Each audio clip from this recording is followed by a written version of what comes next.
was stationed in the Marine Corps in Camp Pendleton, and I was raised in San Diego. And it's like 45 minutes away from each other. So when I was off work on the weekend, I would come down to San Diego. And one day I was at a party. A lot of my friends were from different walks of life, good walks of life, bad walks of life, gang members, drug dealers. And then I had some friends that were actually doing what's right, you know. But this particular time, I was at a friend's house where a lot of stuff was going on there that shouldn't be going on there. And when I was about to leave, some guys came into the house with shotguns, and they put us all down. They put us all down on the ground, and one guy handcuffed me, and because I was kind of talking back, you know, I was a Marine, so I was kind of being belligerent. And they walked me down the stairs with a gun on me. And as he walked me down the stairs, you know, I was afraid for my life that I was gonna die, you know, so I pulled at the handcuffs and they came apart and I started to run. When I began to run, I ran across the street to, there's an apartment complex across the street. And I started beating on the door because I knew the person upstairs. So I'm beating on the door, nobody answers. I turn around and I get shot one time in the face, my hands, side of my face. And then I'm shot again. Well, the second time I get shot, I fall down the balcony to 2 stories down on the ground. And then I'm shot one more time. After that, I'm laying on the ground, you know, thinking I'm about to die. I can't see, there's blood. Skin's like hanging off my face. I can't see, blood's in my eyes. And I'm bleeding all over, you know, shotguns. You know, they spread buckshot everywhere through your body. And I'm laying on my stomach. And all my life I believed in Christ, but this time was probably the time that changed everything. And I can hear their voices in the background saying, make sure he's dead. And so I'm laying there, something is telling me, my mind is telling me, you know, get up and run again. But then there's this calming spirit where I hear Jesus' voice. He's telling me, just lay there still, just lay still. And the reason why I know that it was God talking to me is that, I mean, who would lay there still knowing that you're about to get shot maybe in the back of the head, you know, at gunpoint, or, you know, it's gonna end your life. But I was able to lay there calmly because a voice was telling me, just lay still, just lay still, just lay still. So as I lay still, I could hear the footsteps coming towards me, and I get shot in the bottom of the feet.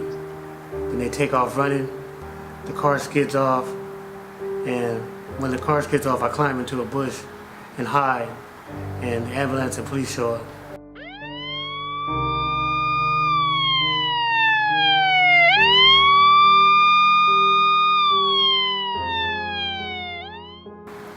When they saw me, I was calm, and I was until they started telling me you're gonna die. I couldn't see, first of all, because blood was in my eyes, and I had buckshot all around my eye, and I started hyperventilating because I started really thinking I was gonna die. You know, I was getting lightheaded, I was drained, I was wet with all my blood, and when I get to the hospital, they sit me up and I pass out and fall on the ground. You know, like, next thing I know, I'm looking up at all these nurses. That night really showed me that that there's a God.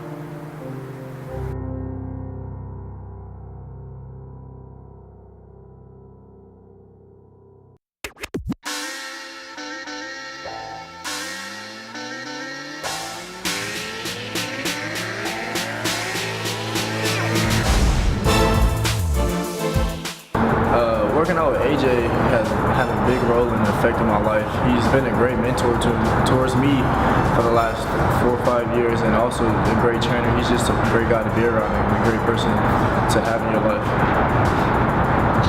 AJ's taught me a good work ethic in the gym, and the hard work will pay off.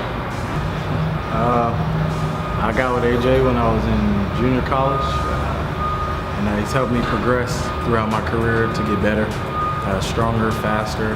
He's definitely helped me, you know, to become a better man.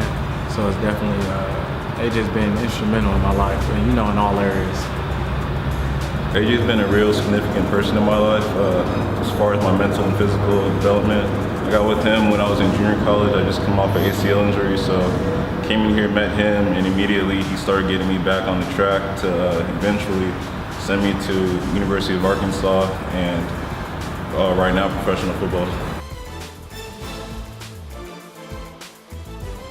What sets AJ's gym apart from the other ones? I think just the camaraderie that you build around the gym with other guys. It's a lot of guys from all around the county.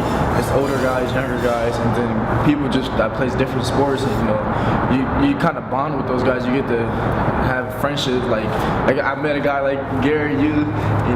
Just have guys that you be able to know around the community. It's cool.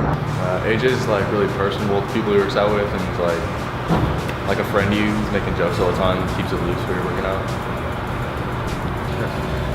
What sets AJ's apart is that you'll never get the same thing. He's creative, he keeps you moving, he keeps you guessing. He'll never tell you what's next. He'll never tell you what workout you have next. It's a place where you can feel at home. It's a Christian environment where, we're definitely trying to, breed good people when they leave. And not just have people come in and leave the same way they've always been.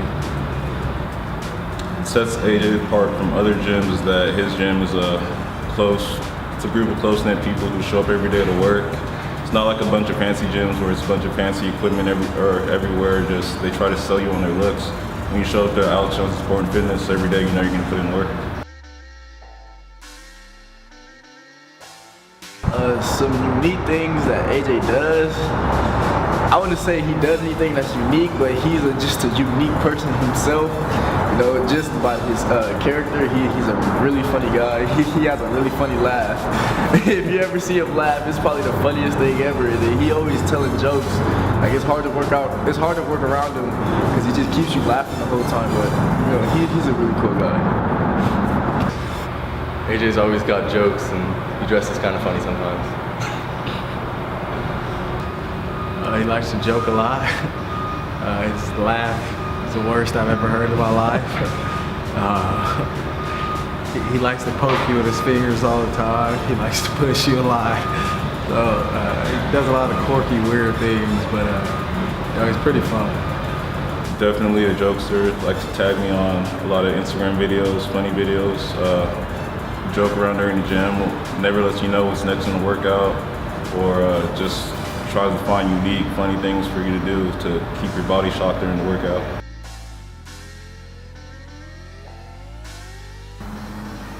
What inspired me to open the gym was to put youth in a positive environment and to lower the coach to youth ratio, which enables us to train them better.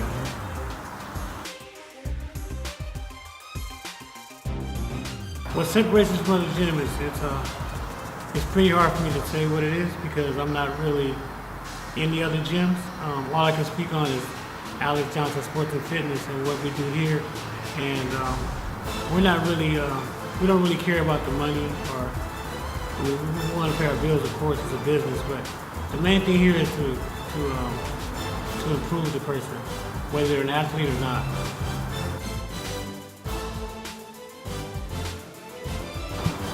Slave mode is the model that we're using this year for the gym. Everyone's in beast mode. Everyone's trying to be a lion. Everyone's claiming to be a beast. So in order to conquer them, we're trained to slay the beast. That's why we use the model slave mode.